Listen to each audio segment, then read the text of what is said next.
Hello, and welcome to page one of test two for digital logic design in spring of 2023. Now, there is no answer key for this one, so I'm going to be going in based off completely my own knowledge of the subject and what I'm able to find online before I begin recording and during the recording, more than likely. So, this one is more prone to error than my video on the 2010 test. But of course, the test from 2010 is, you know, old. That's many years ago. And unfortunately, 2016, I'll probably tack onto the end of this video, was kind of a bust. It was mostly chapter 5 content, which isn't supposed to be on test 2. And so I didn't bother learning chapter 5 content to answer for something that wasn't relevant for me currently. I may circle back to it at some point. But yep, let's see how we can do going in blind. So let me write down my name. I also swapped what I was using to convert PDF to PNG, and it seems like the resolution might be better. I'm not sure yet. So the unspecified minterms of a function are called blank conditions. And if you've watched my other video, unspecified, that means it could be ones, or zeros, right? There's an or, there's a big fat or, because it's unspecified. We don't know. One could say we don't care. That's because these are our don't care conditions. And that's either represented by D or X, depending on who your teacher is. So the dual is kind of like the complement, and NAND, a NAND gate. This is an AND gate, right? That's an AND. And the AND's dual is the OR gate, which looks something a little bit like that. So if you make it a NAND gate by adding a little circle, the base is still the same. Just tack on the end. NAND. It's the same thing here. This becomes a NOR, and that remains the dual. So our kind of complement is going to be the NOR gate. Now, a blank is a combinational circuit that selects binary information from one of many input lines, directs it to a single output line. Now, if that sounds like anything, that sounds like a multiplexer. A multiplexer is a data selector, and it works kind of in opposition to the way that a decoder works, where you will have something like 8 to 1. You'll have a selection line, and then you will have 8 inputs, which that is only 5. That's 6, 7, 8, and I'll go to 1 output. Now you can also have it in many other degrees, and there's some geometric series and other things that help you determine what the multiplexer is, but a combinational circuit that's going to take one from one of many input lines and get one single output line, that's going to be a multiplexer. Question 4, an trick here, if you have anything that's like a word bank, perchance, or anything like that, this is grammatically correct, right? This is a, this is a, this is an. An is used before. Right? This implies it's before a vowel. So you know the answer is going to be start with a vowel. Like it's the word is going to start with a vowel. And that is because and blank is a digital circuit that has two input lines and n output lines. The output lines generate the binary code corresponding to the input value. That is going to be an encoder. I don't know much about encoders, but based off how that reads, kind of looks like, I think that was a homework question. I don't quite remember the exact information. It'll either be on the test or it won't be, but that is the answer to that question. All right, question 5. A blank is a combinational circuit that forms the arithmetic sum of 3 bits. That right there will be a full adder. And a full adder looks like this. Let me erase very quickly this work I did over here. Oh, of course I was writing directly on the paper, which is something I'm supposed to not be doing. I need to not use watercolor. I was just looking for something that would cover up rather quickly rather what I wrote. It's okay if there's a little bit of it left, but let me quickly add a new layer, which is what I meant to do from the beginning. All right. So a full adder is going to look like this. You have 2 inputs from above, and you have a carry from the side. Now that carry will be there even if this is the first full adder in the sequence. There will be a carry. Then, so that's your 3 bits. You have your carry and your 2 inputs. Then from there, you get your sum. Get your sum. But this will depend on the situation. You may also be left with a carry, and the full adder will output the carry to the next part of the system. That's what a full adder looks like. And yep, there you go. So now, question 6. Simplify the following function, implement it with 2 level NAND gates. All right, I'm going to start by simplifying the regular function, which should not be too bad, but it looks like it may be annoying. We're gonna find out.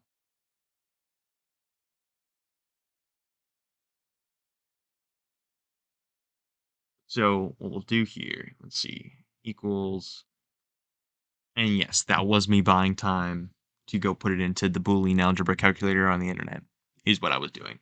Not because I'm incapable of doing these things, but again, because I want to create a piece of material that is accurate. Regardless of my own ability, it's accurate, it's still reinforcing it. So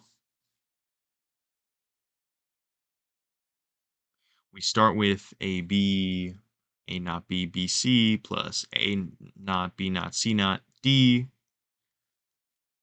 And that means what we'll do is apply distributive law to this. And it's going to be of the form, right, A, sorry, AB, AB. I'm realizing this is orange also. There you go. AB plus AC equals AB plus C, which just makes sense. That's how regular algebra works. That gets us B times A plus A prime C plus, our whole A prime B prime C prime D. Awesome. And then from there, we're going to apply the absorption law. This and De Morgan's theorem, which are basically going to carry you through Boolean algebra, honestly.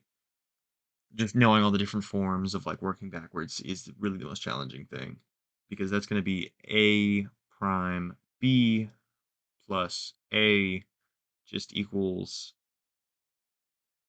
B plus A. That's how we're using the absorption law, meaning this whole situation, right? That whole situation is going to get affected by absorption law. So that's B C plus A plus A prime B prime C prime D. And then you just redistribute. So BC plus BA plus A prime B prime C prime D. That gets us our function. Now let's get a K-map.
I found that in conclusion for page 2, and I'm not sure why.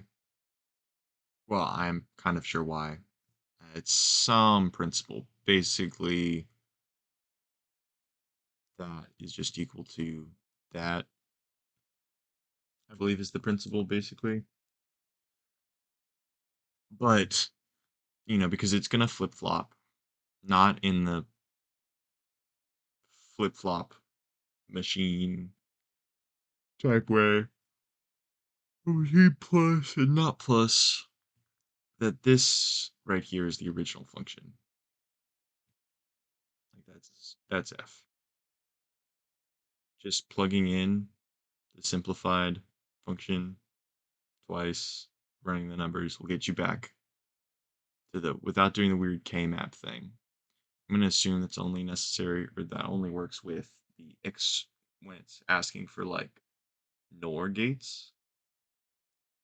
Let's say solve with NOR gates. With AND gates, you get back simply by just doing that. And that is the conclusion for page 1 of the spring 2023 test 2. All right, this is page 2 of the Spring 2023 test 2. And we have some really easy ones here.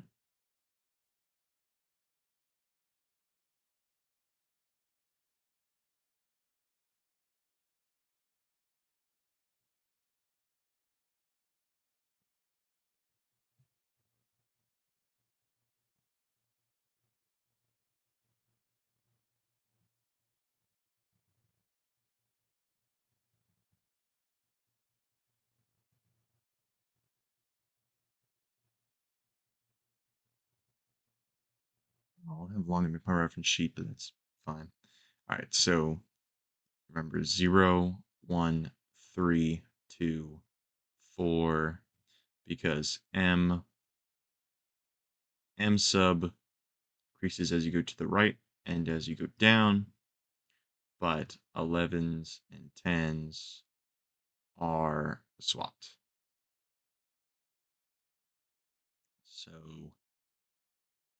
that means this is going to be 1 because this is POS, product of sums, rather than sum of products. So 1, 0, 3 spot is 1, and then 2 spot, 4 is 1, and 5 is 0, and 6 is 1. Okay, so there'll be 2 essential prime implicants here because we have wraparound from the left to the right, making a cube, and then a pair of 2 right here. Those are our essential prime implicants. So that's how we're going to write our function. So our function is equal to look at what variables change for a pair. For our pair, y changes, meaning that this pair does not rely on the y variable.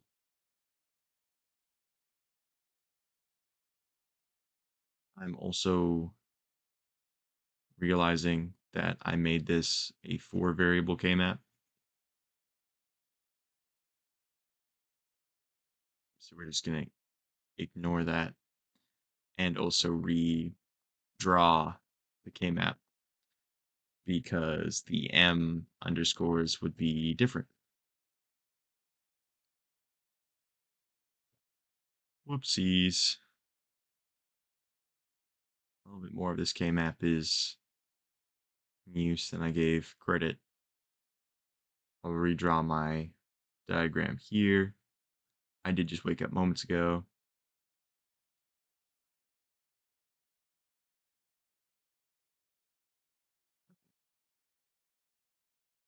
So let's see. 1, 0, 1, 1, 1, 0, 1, 0. All right, now we grab that.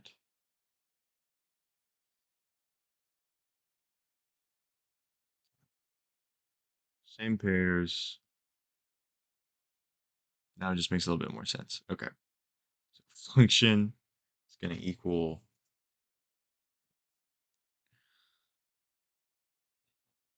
x changes, y changes, meaning the only constant for this pair is z, and so it is reliant on z prime. So we move on to the next pair. Y stays the same, z changes, x doesn't change. So it's reliant on y and x, it's dependent on y and x. Y in its on state and x prime. All right, cool. Now we have the 4 variable with don't care conditions. That's what that D is. These are not 2 separate problems. This is not a multi-step problem. It's just extra information. So wx, yz, 0,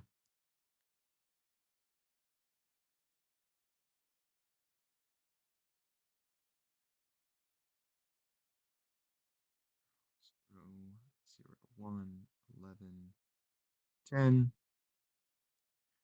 0, 1, 11, 10.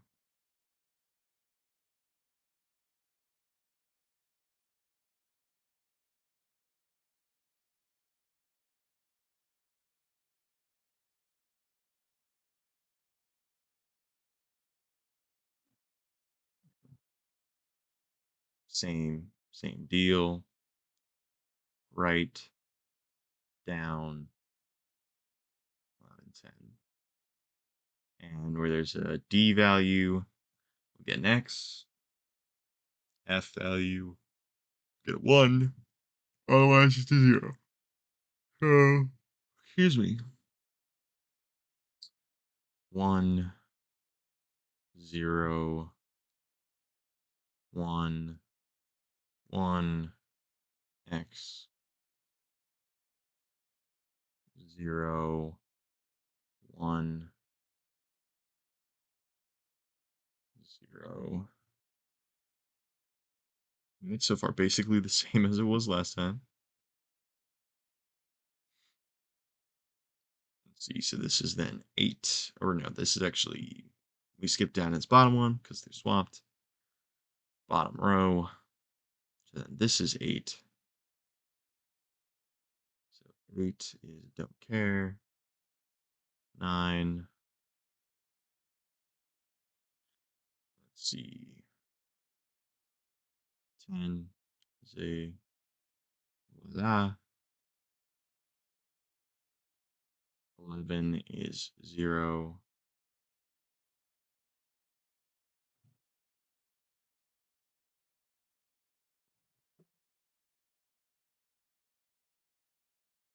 Okay. Move up. 12 is 1. 13, 0. 14, 1. 15, 0. All right, sweet. We have our K map. So looking at, again, we want to make the largest possible pairs that we can. It would seem like, based on how this is going, we're gonna have a pair. We're gonna have 4 pairs, and we'll treat these x's as ones, and that will be a pair. The first column will be a pair. The entire second column will be a pair. That gets us our multiple of 2. That's 4 items in the pair, or our power of 2. We're left with these little ones by themselves, and you can't do a pair of 3. Can't do a L shape, so it's probably gonna be 2 pairs of 2. That's okay. And those will be our 4 essential prime implicants. So now we're gonna say this function is equal to,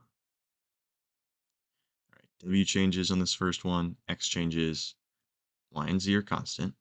So Y prime, Z prime, plus next pair, W and X are the same, Y and Z, or Y is the same, X changes. So W X prime, Y prime, plus WX stay the same for the next one. Now for like pretty format, you probably should move from largest pair to smallest pair because the smaller the pair, the more variables it's going to be dependent on. But I'm just going left to right in this case. So the next pair of 2, WX stay the same, Y stays the same, Z changes. So W prime, X prime,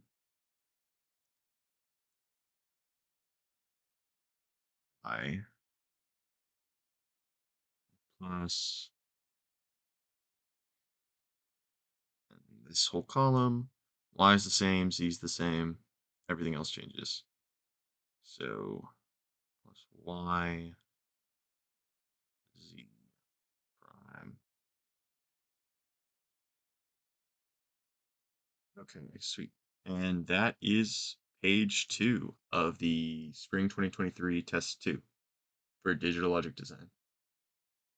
Alrighty, this is page 3 of the Digital Logic Design test for Spring 2023.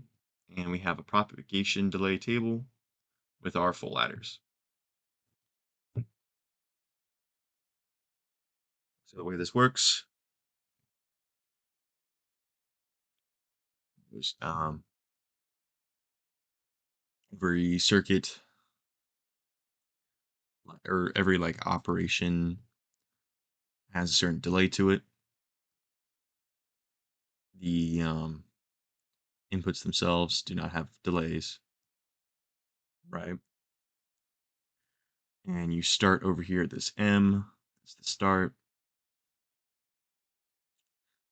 These are XOR gates, or otherwise pronounced as XOR gates. You can tell because they have the little line behind what would be a regular OR gate otherwise.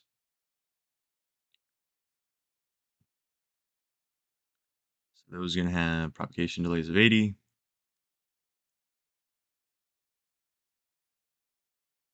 And when you're trying to figure out, and full adders of 150. When you're looking at how to determine your next set of propagation delay, when you're looking at like an operation, right? If it has any inputs into it, which a full adder has 3, right? 3 bits, it has to wait to receive input from all 3 before it can finish its operation. However, it doesn't have to receive all 3 simultaneously. So whichever one gets there last is going to be the propagation delay that's added to the propagation delay of the operation itself.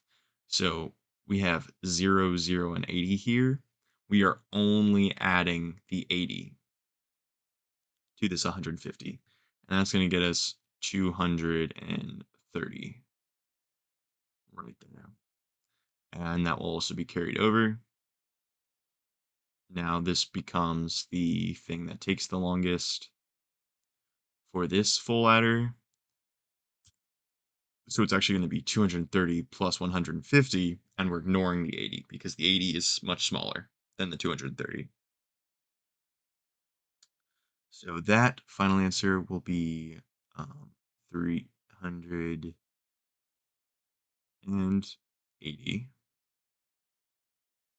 380. 380 plus 150 will be 500. 530, right? And then 530 is carried over. And 150 plus 530 is going to be 680. 680. 530 is carried down here. 680 is carried here. 680 to the C sub 4, which just goes to the final answer, 680 for the final answer. But then this has an 80 propagation delay. Can't forget that because this is a XOR gate right here before the end of V. And so we're going to take 680, add 80 to that, and we will get 760. And that is the conclusion of page 3 of the Spring 2023 Test 2. Alrighty, this is page 4, and just reading over it, it seems like you might just be able to logic your way through this one, so I'm going to attempt that before I take a moment to try to look into exactly how you solve this sort of problem. So when S1, SW2, SW3, and SW4 are off, both lamps are off. So this is 0, 0, 0, 0. These will also be 0. S1, S2 are on. And we have W, X, Y, Z. So 3x are on.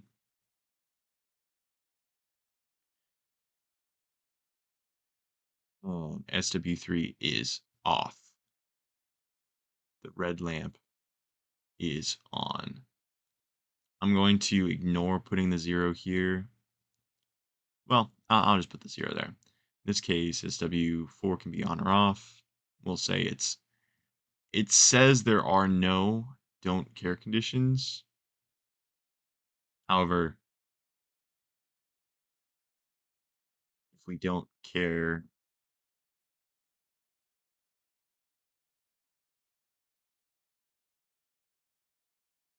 about the state of SW4, it sounds like a don't care condition to me, but whatever.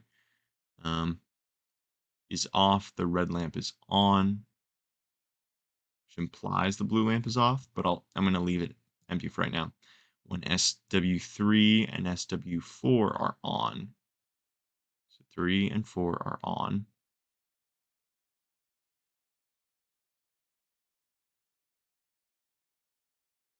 and SW2 is off, the blue light is on, and when SW1, 2, 3, and 4 are on, both red and blue are on. Okay.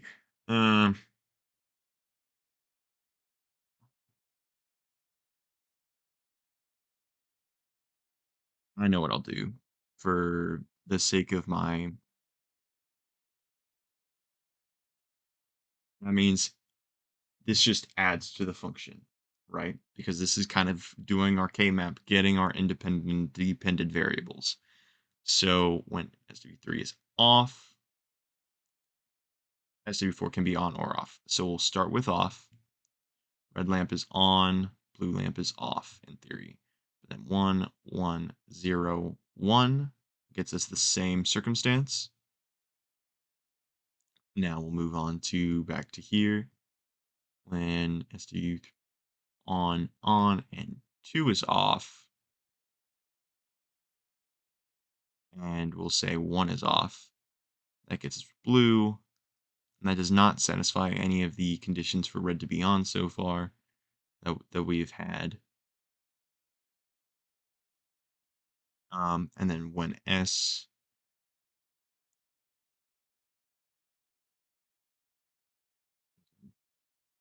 this is a doozy because I guess I'll do a K-map for both red and blue, and then when it's on,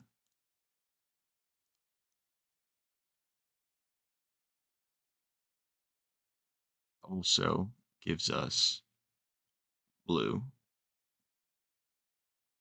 and then on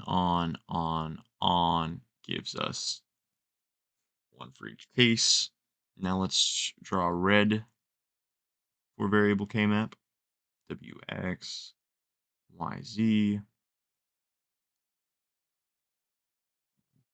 When we went over this in class, the teacher, who is completely, you cannot understand him. He kind of mumbles and he has a very thick accent, which might be okay if he didn't mumble his way through his teaching. He just talked at this problem, didn't solve it, just talked at it and was like, this is easy, blah, blah, blah, yes, do this, blah, blah. So I'm completely doing this just based off of other principles of this class and what I believe makes sense for this sort of problem. So we'll 0, 1, 11, 10. Boom. Shablam. Shabloom. We look at this first case 0 to 0. It's going to be 0 for red. Then for 11, 0, 0, that's going to be 1.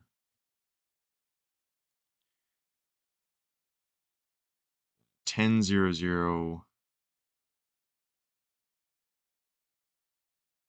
appears to, it says there are no don't care conditions, which I feel like that is important. Important enough that I'm going to re-underline it again. and assume then that means anything that's not in the table as 1000 would be what? Yeah, SW1 is on, SW2 is off, everything else is off. So yeah, that would just be 0. We have the on cases. Everything else is 0. We have to assume that. A 1, we don't have an O1 case, so that's 0. 4 0, 3 zeros and a 1, don't have that. That's 0. Okay, 0 1, 0 1. That is also never the case. 11 0 1 we do have, and that is a 1 for red. 10 0 1, we do not have that. 0 0 11, we have that. That is a 0 for red. Let's see, 0 1 11. No, okay, we don't have any 0 1s. So I'm just gonna, this whole bar has to be 0 in that case. 0 0 10, we do not have a 0 0 10. So that's also going to be 0. All right, 11 11 is 1. 11 10.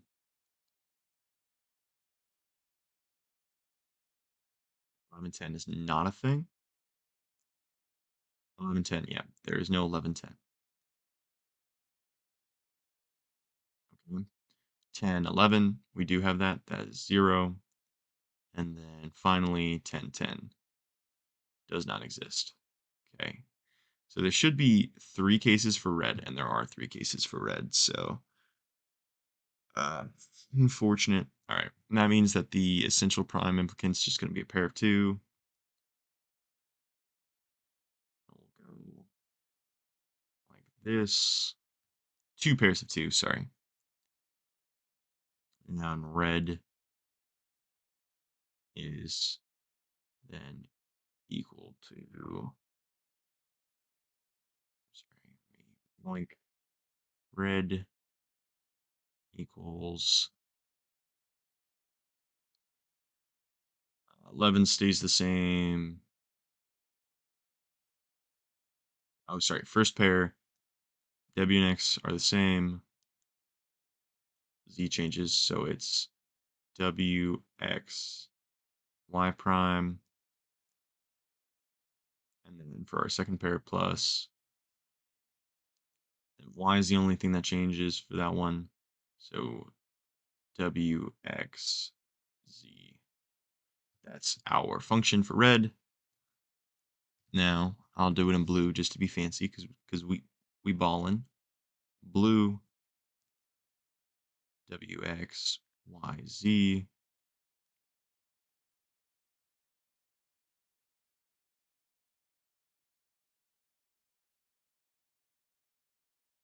Zero zero zero 1 11 10 0 0 0 1 11 10. And to save me time, because I'm aware that anything that isn't defined is automatically 0, sort of in the same case as the BCD 8 4 minus 2 minus 1 problem, where you kind of, if it's not defined, it's 0, or it's actually, if it's not defined, it's a don't care, I believe.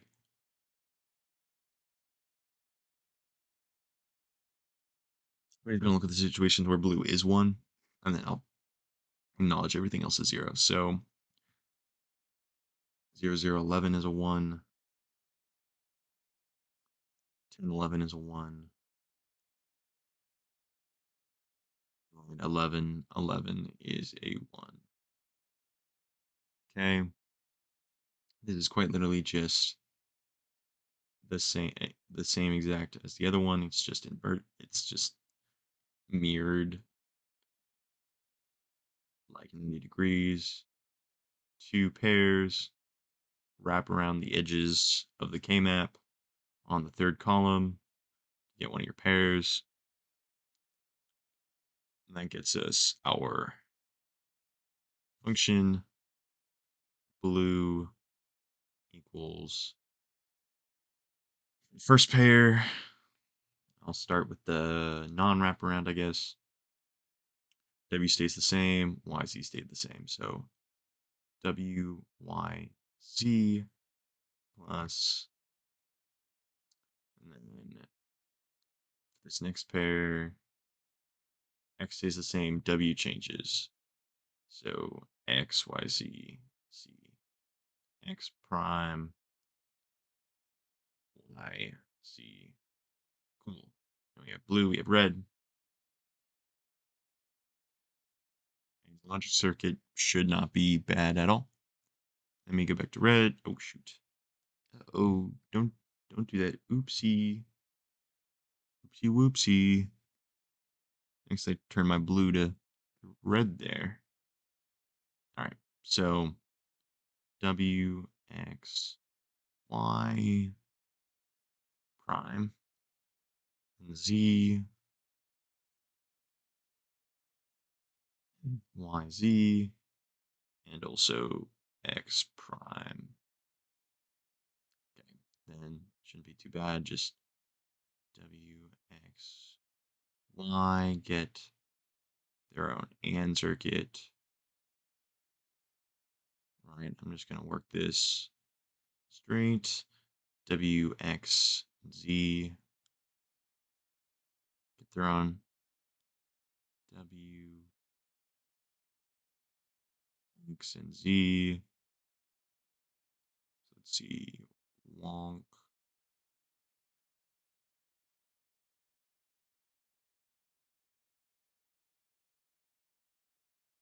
W, X, and Z get their own, and that's going to be W, X, Y prime. That'll be W, X, Z. No, let's see, W, Y, Z. Like regular Y, forgot to write that one down. Let's see, W, Y, and Z.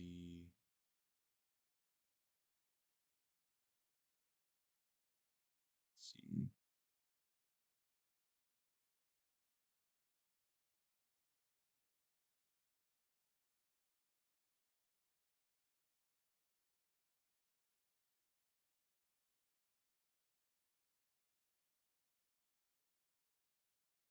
W, Y, Z. And X prime.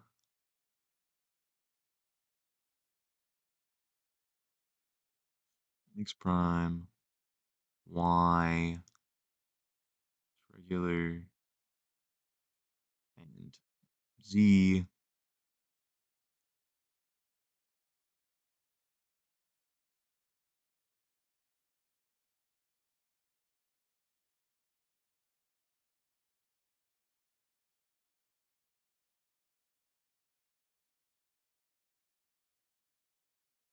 Becomes X prime Y Z. And this is really simple because these just go into an OR gate. Boom, bam, boom, bam, shablam, wajam. And that becomes our red. And these two just combine.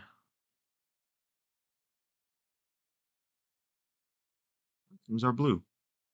And that gets us our logic circuit as well.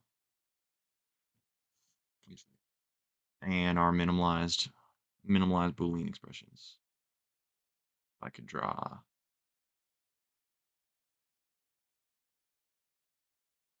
So, yep, we have, in fact,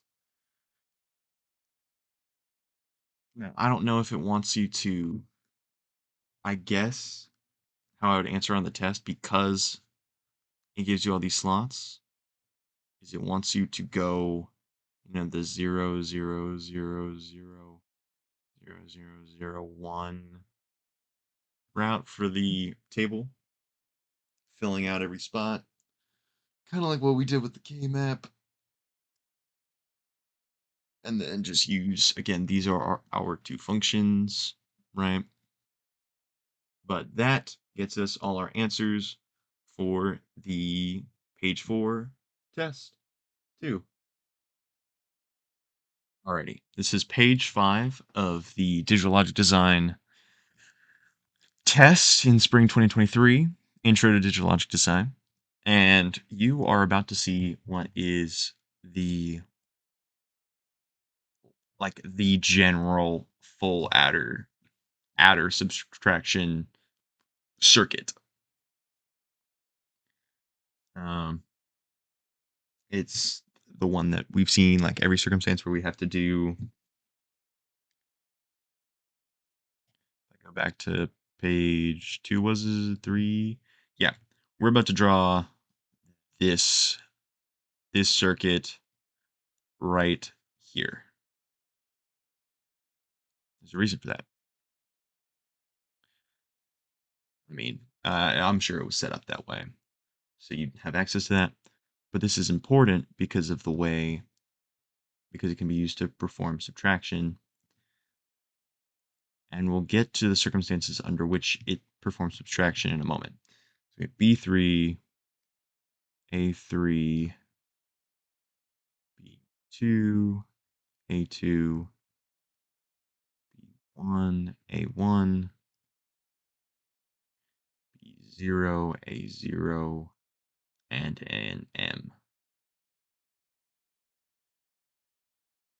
So B3 is going to have an XOR. Let me just draw the XORs.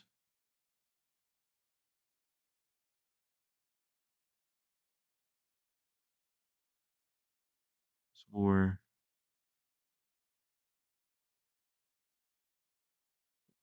I don't know what these gates are. I don't know why I'm struggling so much with this.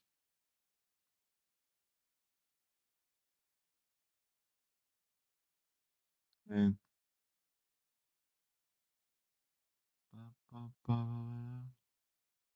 Okay, and then B0.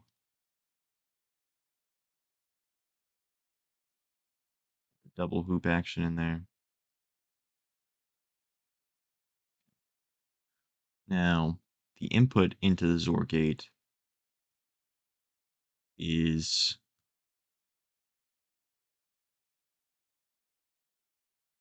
both M and B. And this is important for the reason why, whether it adds or subtracts. And that is because if this is a 1, the output of this XOR gate or XOR gate is going to be B's complement rather than just B.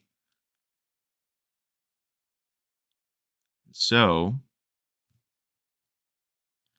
when you add a B's complement and then the control or carry, that's also 1, that is when you get subtraction rather than addition. And then the value gets carried over here because we're working with binary. So if it was like 0, 1, 1, 1 plus 1 would be 10. So then this would be equal to 0, and the carry 1 would be equal to 1. And like addition, of course, the subtraction would work slightly differently, but it works into that principle.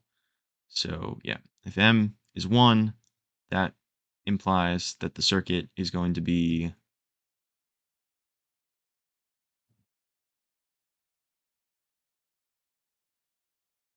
be careful because that kind of looks like a, yeah, there you go. Full adder. It's just a lot to write this graph. All right. C2, C3, C4, C3, goes into a XOR gate. Gets us our B. That gets us our C. Then S1, S2, S3. This would be our binary representing our number. And then for our B, as I explained earlier, the circuit acts as a subtraction circuit when M equals 1 because the XOR gate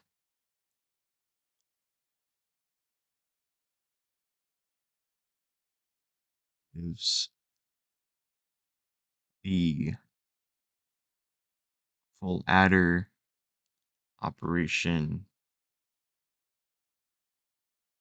the complement of B rather than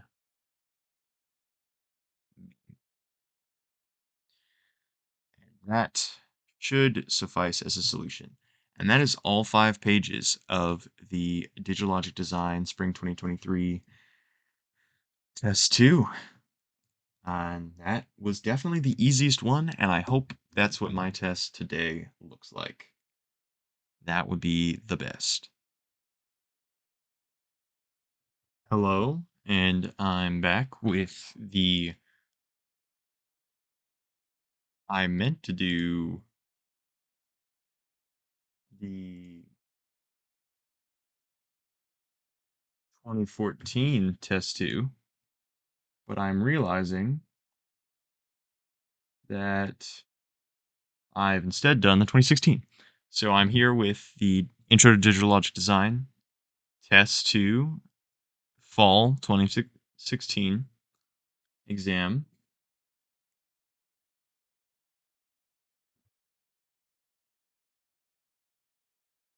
Um,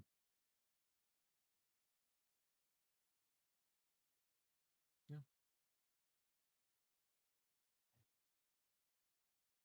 To begin with, we'll start with the multiple choice. Let me write down my name.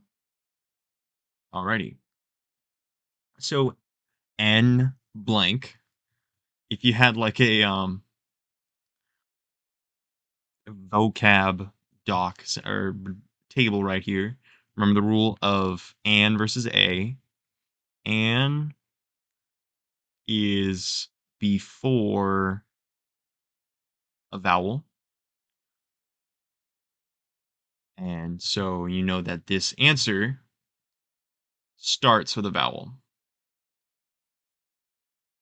if that helps you.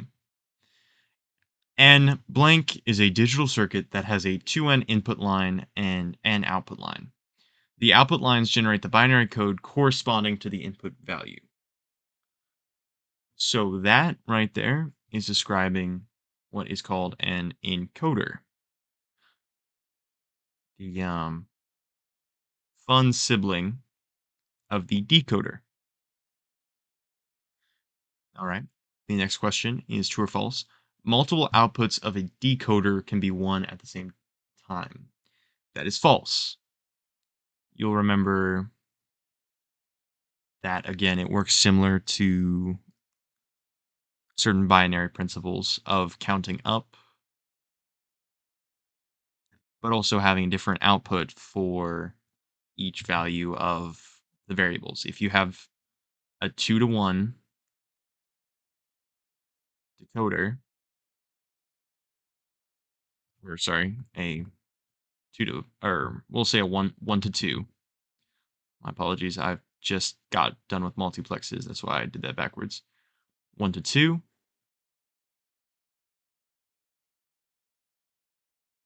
If it's on, it's this one. or if it's off, it's this one. If it's on, it's this one. If we had a 2 to 4, that would represent when one is on, when the first one's on, when they're all off, when the first one's on, when the second one's on, and when they're both on, is then captured within these data points. So that means that this question is obviously false. So over here it says flip-flops exhibit edge-sensitive behavior. That is true. If I knew more about flip-flops outside of Minecraft, I would elaborate.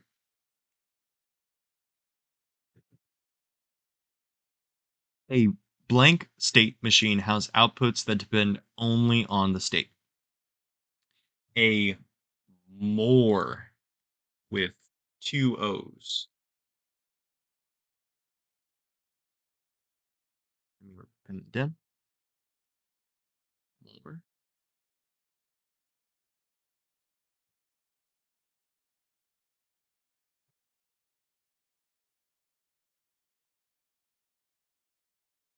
That associates, well, this says here, has outputs that depend on the state. Outputs are associated with the state of the machine. Finally, for multiple choice, we have and here we go again with needing a vowel. And blank specifies the flip-flop inputs necessary for a present state, next state pair. Excuse me. The answer to that is an excitation table. Excitation.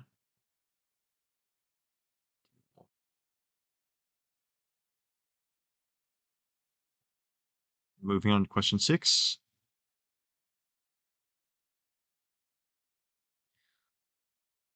This is propagation delay question, which is one of the simpler questions. You just you start here, mark down what everything's propagation delay is. These are XOR, which you know because of the line before the gate, which makes this an XOR rather than just a regular OR gate. So you mark down the propagation delay. And of course, just lines themselves have 0 propagation. There's no delay for them.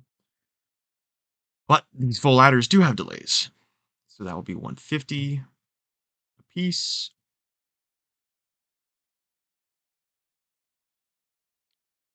This was 0 over here.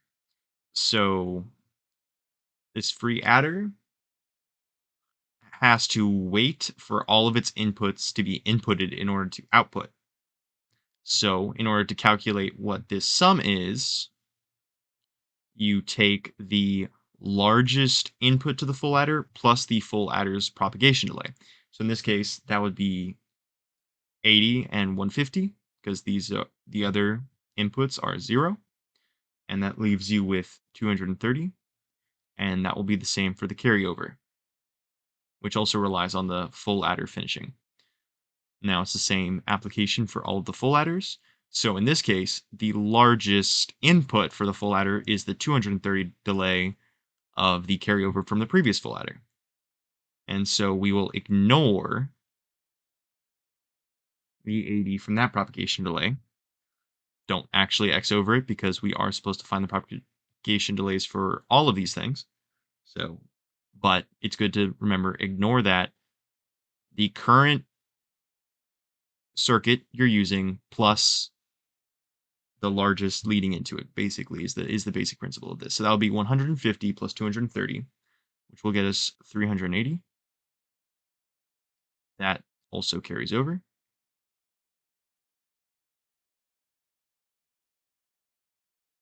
Then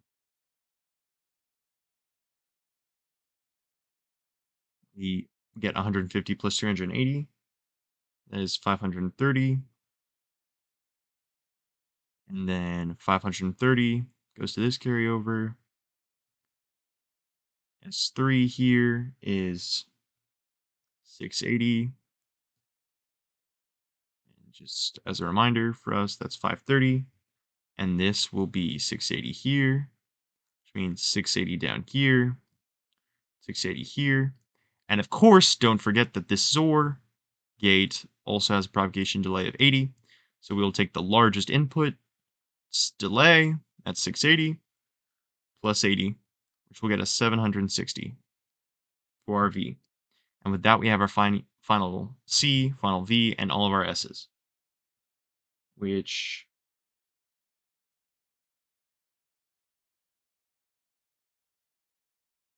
I would have thought finishes that page. I'm not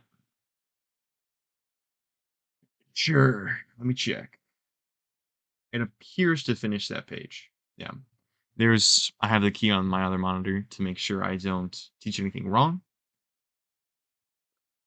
or go over something wrong. But that is the end of page 1. I have elected for the 2016 test 2 not to answer question 7 because that is chapter 5 material for the book that we use, which is um,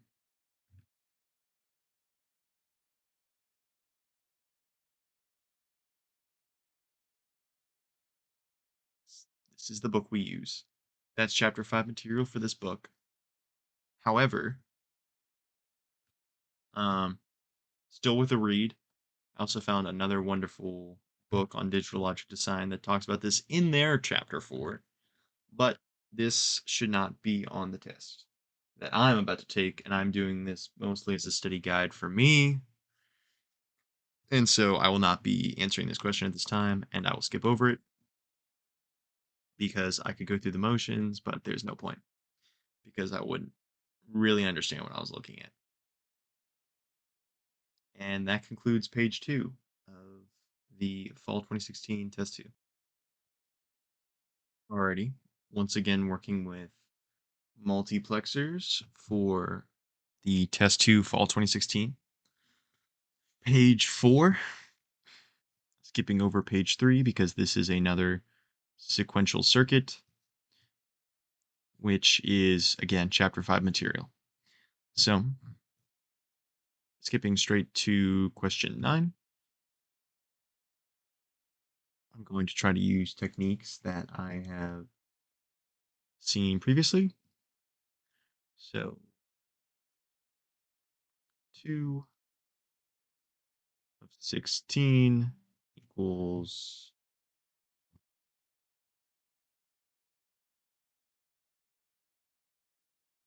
4, and 16 divided by 2 equals 8. So we should only need 4 selection lines and 8 multiplexers.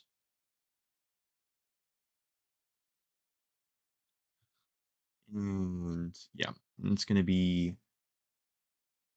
and in case you were curious, that is me dividing this number by this number. So again, we're going to start by kind of left to right.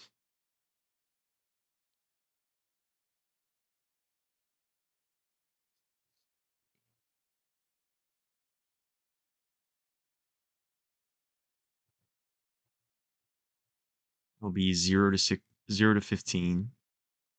We should only need 8.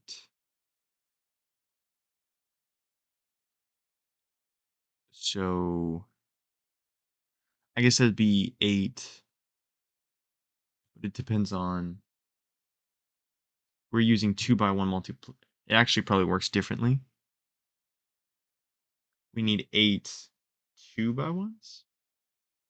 I'm not sure I follow actually, but we'll see. This part definitely holds true. 'Cause I'm looking at the answer key. The answer key uses like a ton of multiplexers, but again, I'm aware that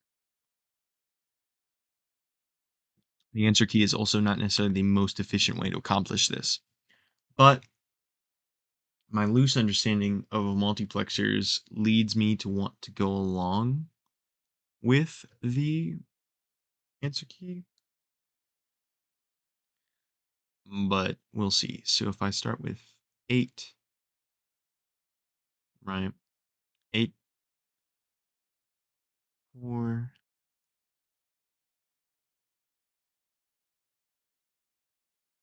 that will be 6 and 8. Let's see.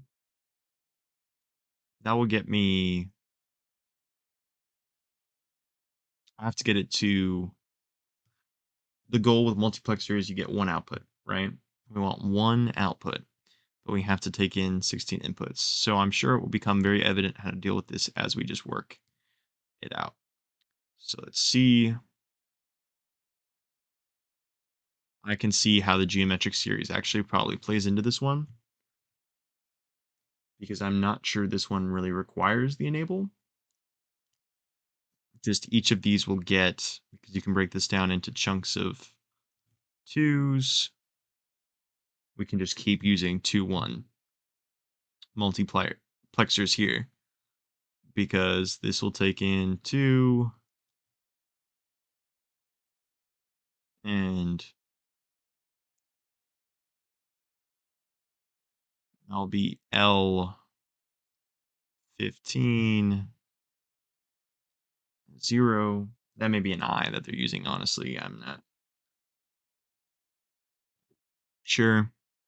These will all have the selection line 0, S0, and we just have a set of 4, because we are allowed to use as many 2x1s as you need. Gotcha. Gotcha. See, if I'd read the question properly, I would have understood why there's so many multiplexers necessary here. We are only allowed to use 2x1 multiplexers. So that is why we get what we do. So these go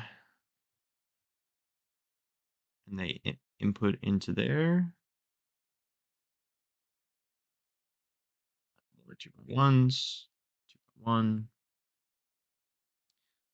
2x1. And this is great because this is also evenly dividable, meaning that this will go into then 2x1s, dividing slowly. Again, showing that geometric series, which, if we've forgotten what that is, when you don't need enable, you can use the geometric series. Multiplier total is p minus 1 over q minus 1, which equals q to the n minus 1 over q minus 1.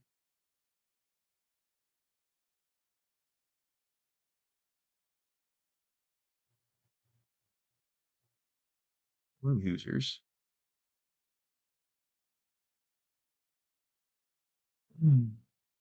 Yoink. Yoink. Boink. Boink. These, of course, are S1s.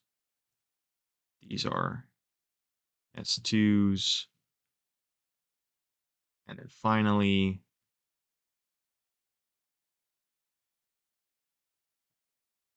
that was, yeah, let's say, let me go a little bit deeper than that. Oink. All right. The final 1 for our output.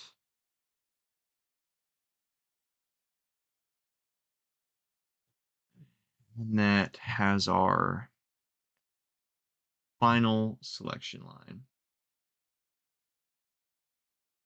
So sweet. And that is the answer to number 9. Like I said, once you start, it kind of just flows out and made sense, especially on this one. This was easier than the previous one, I feel like, that we did. And yeah, that's the end of page 4. Once again, we have on our page 5 material that is chapter 5 of our textbook. Seems that back in 2016, test 2 was over chapters 4 to 5 rather than 3 to 4. And if not for the fact that I've never seen this notation before, this is the same notation I saw when I was looking into all the things about um, sequential logic. So that is off the table. However, question 11 on the last page of test 2, we can answer. And this question right here, go back to it, that is a chapter 5 kind of question.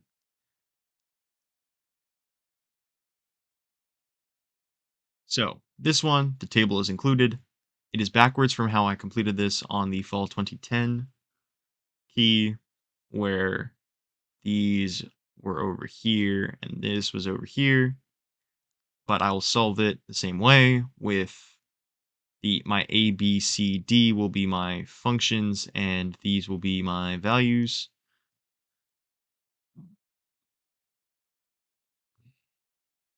And that'll be no problem. So again, this is our decimal right here.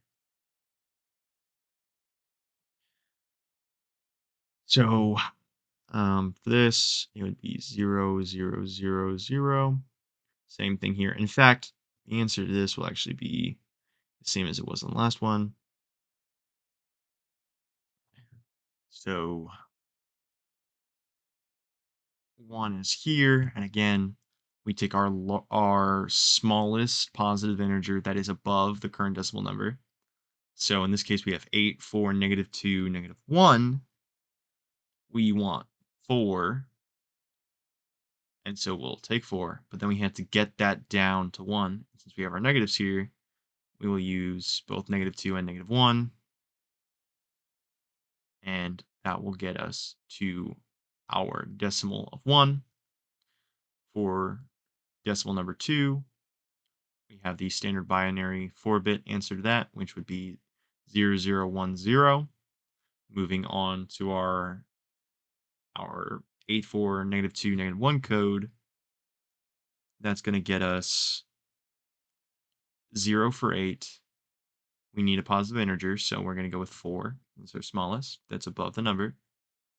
And then we only need to take 2 away in order to get to positive 2. And so -1 will be 0. All right. We go to 3, 0, 0, 1, 1 for standard binary. For our special code, that will be, it's going to have -1 because it's odd. And so we don't need -2 and we don't need 8. So 0 for 8, 1 for 4, 0 for -2, and 1 for -1. 4, 0, 1, 0, 0. And we have that just purely as an integer.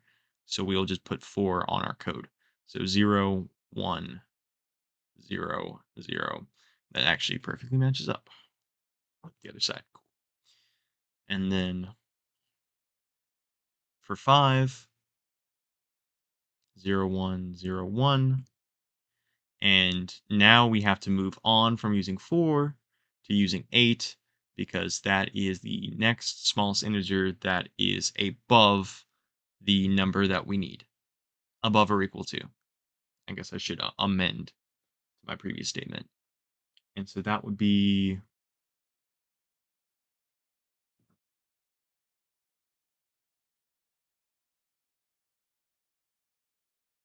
for our special cases.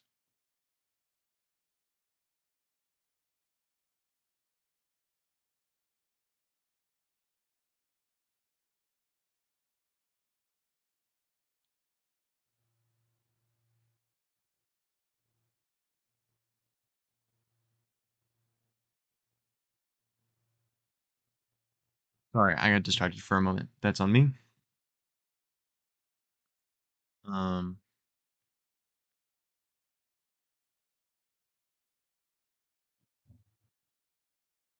we have 5, that we would go 8. We do not need 4, and then we'll have to use all of our negatives to get down to 5. 6, 0, 1, 1, 0. And then here we will just use 8, and it's even, so we'll just use -2. The next one's odd, so we'll do our standard binary for 7, which would be 0, 1, 1, 1. It's odd, so we need 8 because that's above 7. We do not need 4, and we need -2 or we just need -1. Sorry, we do not need -2. Then for 8, that'll be 1, 0, 0, 0 for standard binary. And I'll move on to our special code. And we have the value for 8, so that'll just be 1, 0, 0, 0.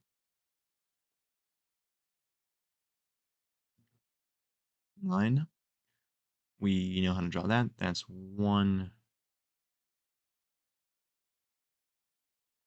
0, 0, 1. And now the test does something interesting here. Well, let me finish this one. Sorry. 9, and then we move to our special code. Now this number is above our smallest positive integer, so we'll have to use both of our positive integers in this case. Both of the one that we're currently at and the one before it will have to be 1, so 8 will be 1 and 4 will be 1, but then we'll subtract as much as we can with -2 and -1, and that gets us to 9. And that's all of the decimal numbers. So I don't know why, for whatever reason, the test has you go to 10, 11, 12, 13, 14, 15, which are just, composites of other decimal numbers, right? Like you have the 1 in the tens place, and then you have the like, you know how counting works, right? It's all composed of the same original decimal numbers. And due to that fact, all of this box here will be don't care conditions. All don't care conditions. So it's strange that it's been included in this table. But I'm going to assume we need to fill out the box, and so I'll finish the rest of the rest of the standard binary, and I'll just draw an X over what I squared in. So here, 1, 0, 1, 0, 1, 0, 1, 1, 1, 1, 0, 0, 1, 1, 0, 1, 1, 1, 1, 0, 1, 1, 1, 1. And that standard finishes our standard binary set. Now, for our 4 variables, we need to define 4 functions and how they relate to those 4 variables. And that means that they all get their own K-map. And it is interesting. It seems I may have done it wrong previously, or this test has done it wrong. Um,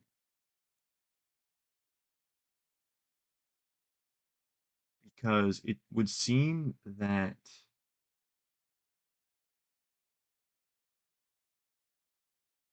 huh, you'll see what I'm talking about in a moment.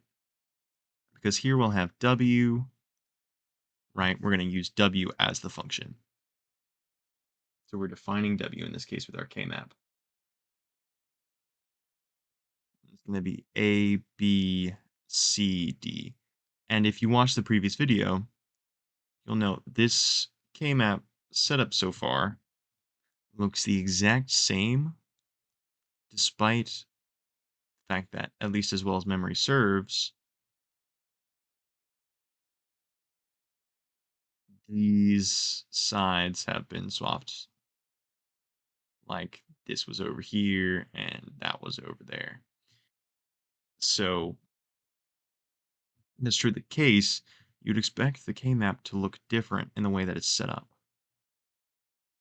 rather than looking exactly the same. But we'll see how it turns out based off what we know.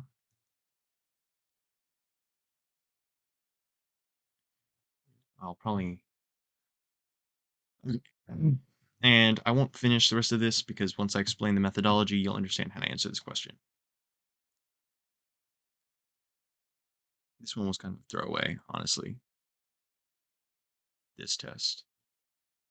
Um, so 0, 0, 0, A, B, C, D, 0, W is 0, right? That makes sense. 0, 0, 0, 1. It's very interesting because as I felt this K-map, right? I get zeros, zeros here because it's for W. Value of W is what determines what goes in here. So we get a different K-map, even though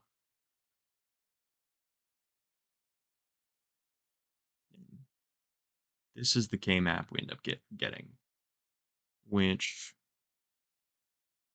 turns out this way, because you set up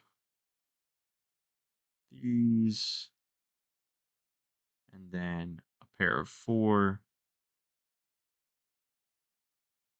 and a pair of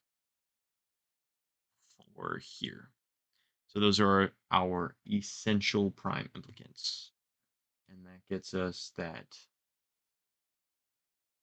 W equals A plus BC plus BD once you factor in like dependent and independent variables, which is very interesting because obviously A comes from here. That's A. And then B, C